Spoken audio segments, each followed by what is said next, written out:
We'll talk to our chief reporter, Kaveh Solhekol, in Gelsenkirchen in the meantime. Kaveh, good evening. At one point, England were out to 40-1 to win the Euros. They are back as favourites again now after that incredible turnaround. There's no middle ground, it seems, with England. It's either euphoria or despair. Yes, I mean, look, this was an incredible game. In the end, it was a very, very memorable game. It'll go down as one of the most incredible endings to an England game. And it's a bit of a cliche, but it is a sign of a good team when they're not playing well and they win. And England got the job done this evening.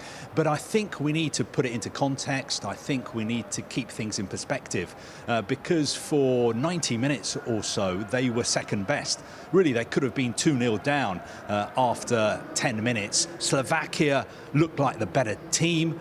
England looked like a collection of very talented individuals. But in the end, England never gave up. They kept at it.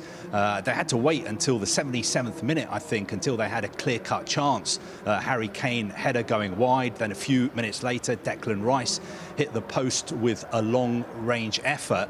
But yes, congratulate England for getting the job done, giving the fans and all the people watching back at home an incredible experience. But you can't forget what went on for most of that game. And for most of that game, England was still ponderous. They were slow.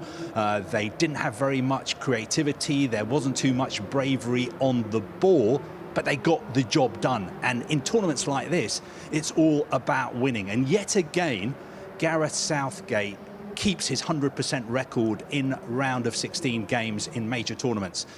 In Russia, he beat Colombia on penalties. Then it was Germany in the Euros. In Qatar, it was Senegal. And tonight, they had to dig deep. It wasn't easy, it wasn't pretty, but they got the job done. They did. There were boos at half-time in particular, Kaveh, when the players came off. It was interesting. I don't know, you'd have got the chance to hear Jude Bellingham speaking a little earlier, talking about what he describes as the rubbish being spoken. Interesting to get the sense that maybe the players and Gareth Southgate feel there is an overreaction to England's performances at this tournament. I mean, let's deal with the fans first inside the stadium. I thought the fans were exceptional. Yes, there were some boos, but we're not talking about angry boos. They were not the boos of fans who wanted Southgate out.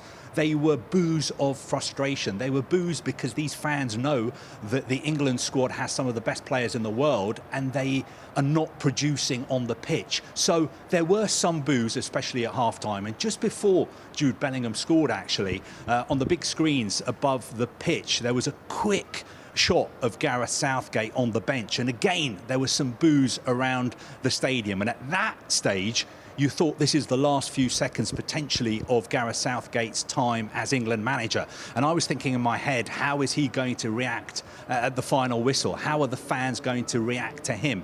But I think we should keep things in perspective again.